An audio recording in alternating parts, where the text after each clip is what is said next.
Now, picture this. One day, you're sitting down watching your favorite reality TV show, and all of a sudden, that celebrity star that you like so much comes onto the show and says, hey, no matter what you hear, I'm not guilty. Somebody's after me. Somebody's trying to scam me. Don't believe what you hear. I'm innocent. And you think to yourself, oh man, that poor girl. Well, don't feel sorry for that poor girl. She was absolutely not innocent. This is the true story of Jennifer Shah. My name's Bezz, and welcome to the Karma Crunch. So for those of you that like reality TV shows, you'll probably know who Jennifer Shah is. She was quite famous, and she was featured on a Housewives show, specifically in Salt Lake City, Utah. Now, I don't know about you, but I'm not a big fan of reality TV shows. I mean, I'm guilty of watching a few things, Survivor, sometimes, American Idol. I don't know why I love that show. And also what's happening with our politics. Every day that we see a presidential message or prime minister thing or something about the world, let's face it, that's a pretty good soap opera. That's pretty good reality TV right there. And she had a great life. She lived the celebrity life. She had the diamonds, she had the car, she had the beautiful gowns, she had the house. In fact, she was married to a very famous college football coach. So, if anything, on the outside, everything looked fantastic. But she also ran a business. And that business is what absolutely devastated her. Now, we got to go back to 2012. And Jennifer was a rising star. She decided to start a consultancy, a business. Now, the ironic thing is, she started a business that helps people to not get scammed.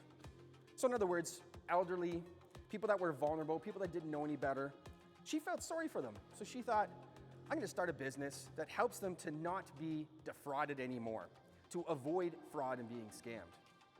Well, that sounded great on the side.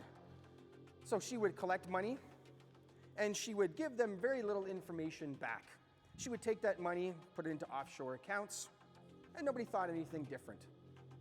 Till one day, she was on her way to work. She was, I think, filming season 2 at this point. And she was pulled over by a whole bunch of black sedans.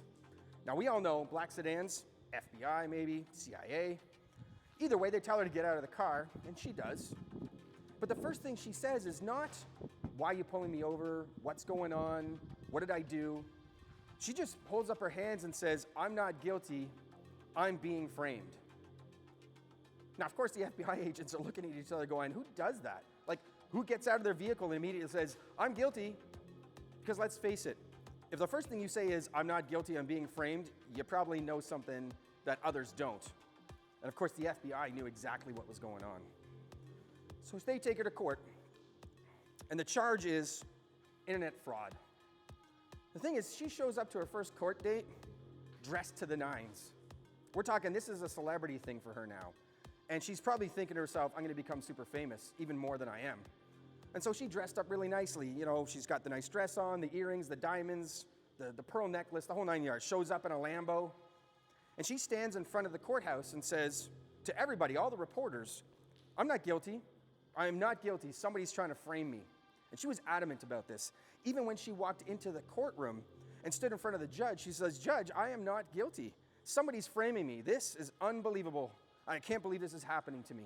Not only that, but when she was filming season 2, she actually went on live TV with her reality TV show and basically said, hey guys, I'm not guilty. To everybody, to the whole audience, to Americans, Canadians, everybody in TV land, she said, I'm not guilty, and somebody's trying to defraud me. Somebody's setting me up. So she had the balls to just say, I'm not guilty in front of the police, in front of the media, and on this reality TV show. And she maintained that innocence for about a year and a half. Then all of a sudden, in the middle of trial, literally in the middle of trial, she just stands up and says, I'm guilty. I did it. I'm 100% guilty. I lied about it too. And by the way, it wasn't just me. My manager was in on it too. So not only did she say that she was innocent, she actually threw her manager under the bus, as if that was going to help, as if karma wasn't going to sit there and go, oh, you're cool. Yeah, it wasn't just you, it was your manager. I'm not going to do anything about this. Now, what's interesting to me in this situation, aside from the irony, in this video, you're getting irony and karma at the same time. Ironically enough, she was She was running a consultancy that helped people to not get scammed, but she was the one scamming. Now, this is a stark reminder of how we can all get scammed. And there's a few tools out there that you can use to help you not get scammed, or at least to help you through it. And these are legitimate tools, not what Jennifer was doing. These are legitimate. I've got the link in the description if you want to see them.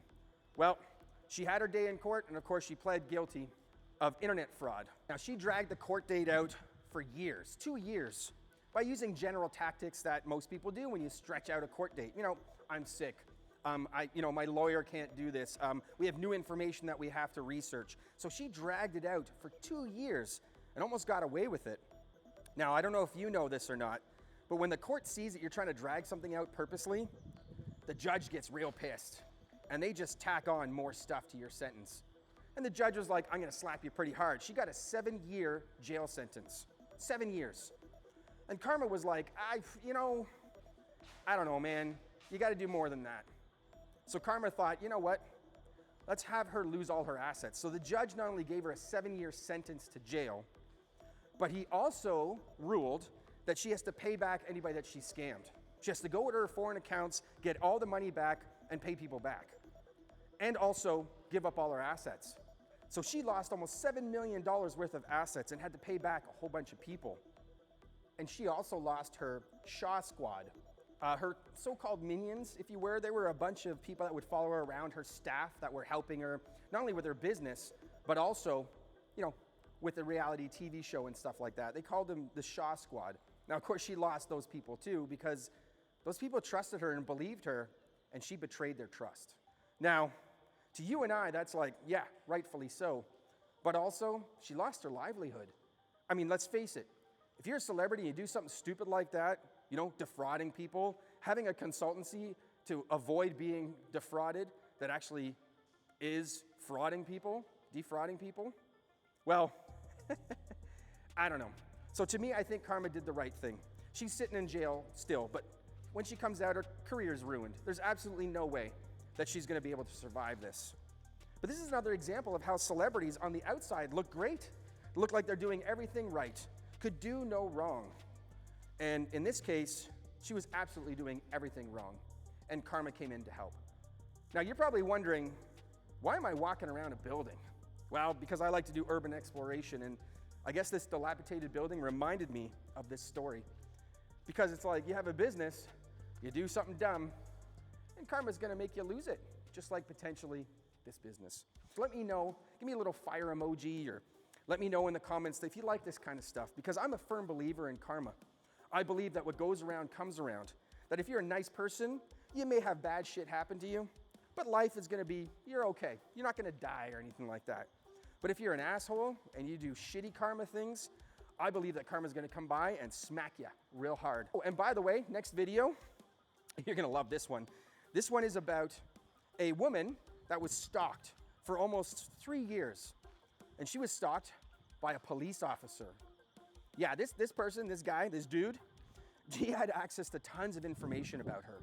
And he used it to his advantage all the time. I mean, he would show up to all of a sudden places that she was. He would send her a text message saying, hey, don't walk into that building, it's unsafe. She's like, what? He even went as far as put a tracker on her car. Now, he got caught and obviously fined and all that kind of stuff, and he went to jail. And we all know what happens to cops that go to jail. But let me know in the comments if you like this kind of thing. I'm gonna keep doing these videos because I like the true stories, but I also like it when people learn their lessons, especially when they're shady, like this Jennifer Shah chick. Anyways, my name's Chris Bezz. This was a small episode of The Karma Crunch. Thanks for watching, guys. See you in the next video. Peace.